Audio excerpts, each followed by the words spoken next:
Now, during all of this uproar, in which nobody could decide what Harry and Meghan should be doing and whether they should be allowed on the balcony, and there was lots of infighting at the palace about whether it should or should not be allowed, a decision was finally decided upon. On May 6th, the royal family and their officials finally agreed to act.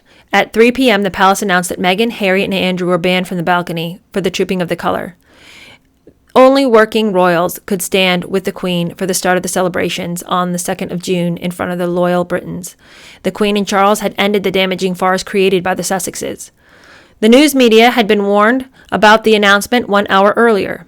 Among their notifications was Omid Scobie. Alerted by their unofficial spokesman, the Sussexes became desperate. They'd lost the battle. Their status and Netflix demanded their presence in London. With little hesitation, Harry abandoned his demands for special protection, and Meghan agreed to the downgraded role.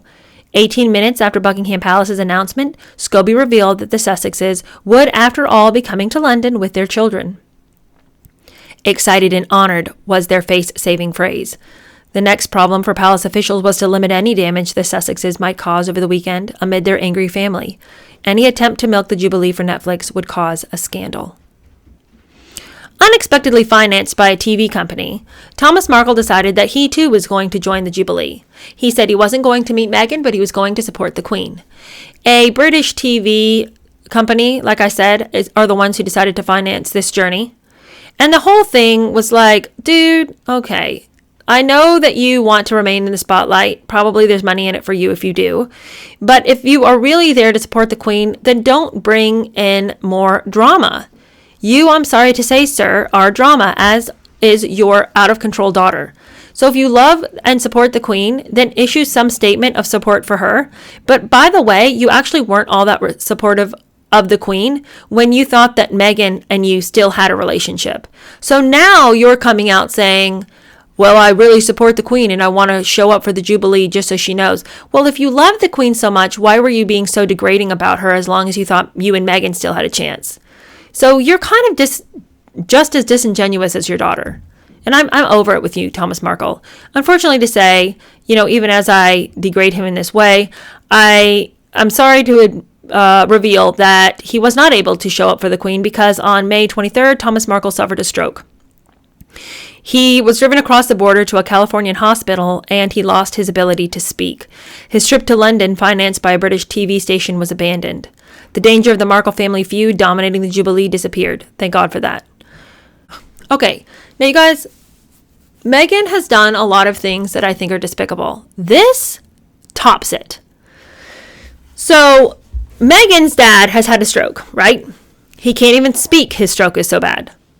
And does Meghan decide to get in a car and drive the 3 hours to the hospital where her father is laying unable to speak and debilitated by the stroke? No. Why would she do that? She decides to get in a private jet and fly to Uvalde, Texas, to lay flowers at a shrine for 19 school children and 2 of their teachers slaughtered by a teenage gunman.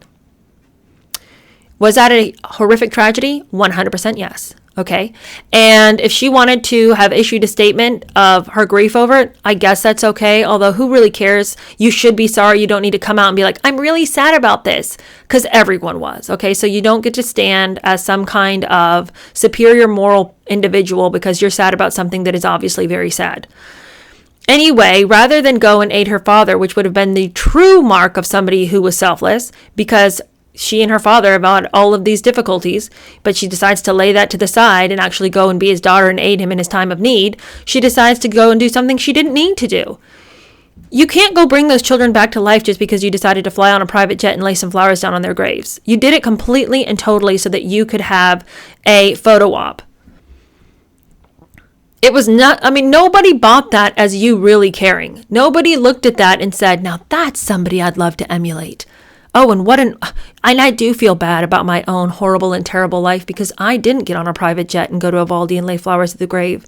If I was a better human, I would have done that. Nobody ever looks at Meghan and goes, I'm inspired. Even though she constantly walks around saying, I live a life of inspiration for others. So I would have been inspired if she'd finally decided to lay aside her horrible grievance with her dad and actually just decide to be the person she should have been. I don't know if I would have been inspired by it, but I would have at least been like, oh, you know what? I'm really happy to see that she's decided that his humanity matters. Because, she does care about the humans. She lets us know about that all the time. Most of the humans, just not the ones in her actual life. See, loving humanity is really easy when they're not actually in your life. Then it's really easy to love everyone. Start with the people in your own life. How about that? Now, while she was running around the world in her private jet, laying flowers on the graves of school children she did not know, only to act out her sadness for the world to see, Harry agreed that the Sussexes would meet the Queen on Lilibet's first birthday, but not seek the limelight. Okay, so she's over there seeking the limelight. Harry's making deals that they won't seek the limelight. And well invited to the service of Thanksgiving on St. Paul's Cathedral, they would not seek any further attention. Okay, well, why would anybody believe that? So Harry says, we're going to go meet the Queen. We're going to bring Lilibet for her first birthday. We're not going to seek the limelight. We're going to go to the Thanksgiving service. We're not going to seek the limelight. At the very moment these words are falling from his mouth, his wife is pretending to be deeply emotionally moved by the tragedy in Uvalde. I can't with these people. Nothing that you say is the truth.